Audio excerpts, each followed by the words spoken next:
tell us about the West Virginia defense? Really good up front.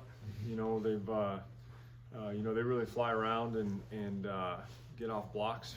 You know, and they do a really nice job of moving their guys around from a front standpoint and mixing things up. So you know, difficult to get them targeted. You know, at times, but you know, so it'll be a good challenge for us.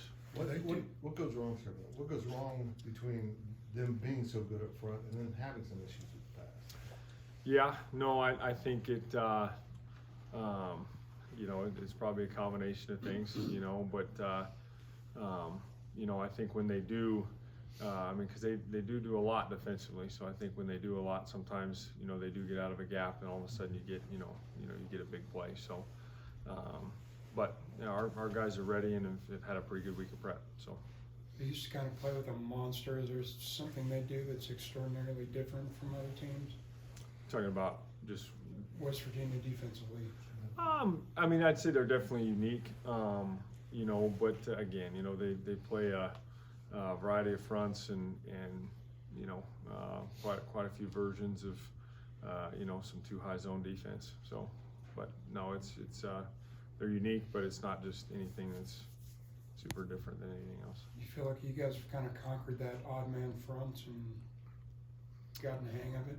Well, I think, you know, it's you know, I think we had a lot of practice really against our guys, you know, with some 3-down stuff, but again, it's the kind of reacting to the new and different pictures when they happen, you know, and hey, a 4-eye slants and becomes a 5 after the snap, how does that change that double team, or you know, something as simple as that, you know, and just being able to get used to how that picture changes maybe right before the snap, and then how that affects the combinations and how they work. But you know, again, it's been a process, and everyone just trying to get better and a little bit better each week.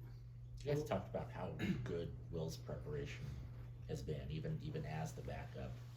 Going into this week knowing that he's going to start 100%, how much actually will change for him this week?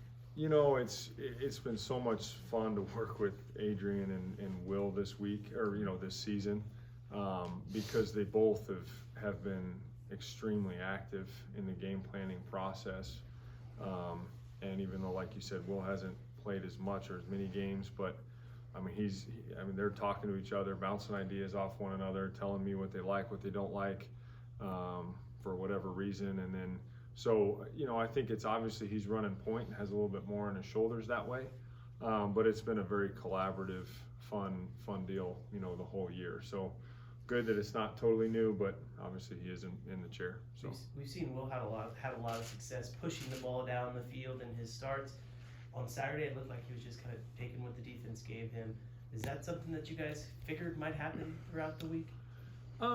You know, I think we you know, we didn't know, they kind of changed. They played a little bit more true to high zone instead of some of the bracket stuff that they were doing.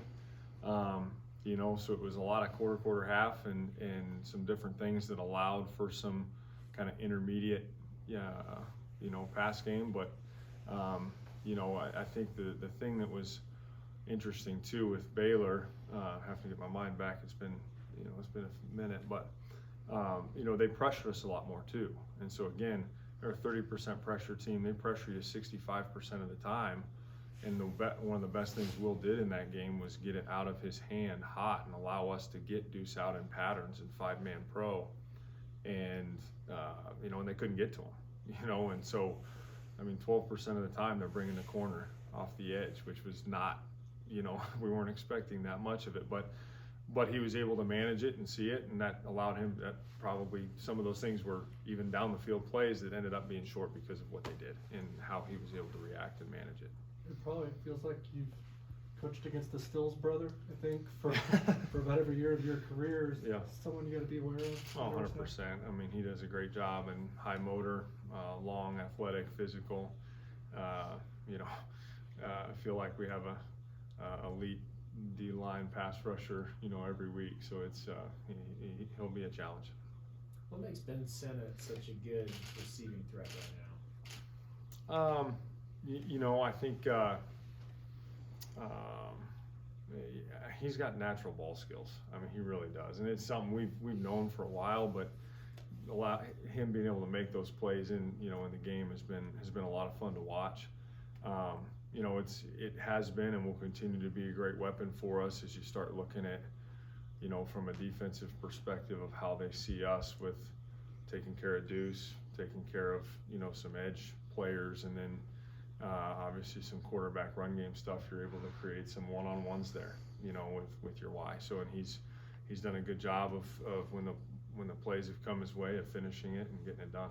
Was the Deuce stuff and against Baylor, was that kind of a product of the game plan going in, or taking what they were giving you in terms of man coverage? Both. I think we've been able to get him some more touches in the pass game the last few weeks.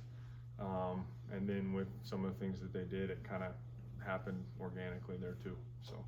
How stressful is it for defense to have a running back that capable of catching passes and now a tight end that you won't? It's a huge, it's one other guy you got to think about, and it's, what's been cool is we've kind of grown this season and is allowing the offense to generate opportunities to spread the field and get it in different guys' hands, so his playmaking ability and him making plays has been tremendous. With Adrian being out this week, now obviously Will goes to number 1. Coach mentioned Jake and Jaron. Who are you looking at as number 2 quarterback? Yeah, both are ready. Both have taken reps this week, obviously. As of right now, Jake would be the first one to go in and take it one step at a time. So Sterling Lockett on the last trip, what kind of progress has he made? He's awesome. He's awesome. Every time on tape, I kind of have a little bit of a flashback because his stance is the same as Tyler, and I'm like, holy cow, so that's, he's great. He's working hard, is getting stronger. He's in our developmental lift program, and so he's getting bigger, he's getting stronger, studies his butt off, and excited to watch him keep growing. What's your fondest memory of 10 years ago when you were the quarterback and went to West Virginia and won that game? Just winning, That's it? That's it. It doesn't matter how pretty or ugly it is, you're able to get in a fight and walk off that field with a win, especially on the road with a big-time Big 12 opponent. That's all that matters. Adding on to that, it's the 10-year anniversary of the Baylor loss from the year. What do you remember? Not to bring the room down. Wow. I just saw it on Twitter. What are your memories from that game, if anything sticks out? Shoot, yeah. Obviously that'll sting forever, but it's you just gotta make sure you take care of every little thing and use it as motivation so you don't let something like that happen. And that's all you can do. Couple more fun questions. So what was your worst Christmas? Yeah, exactly. Yeah.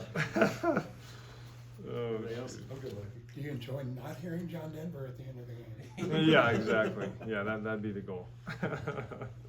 All good?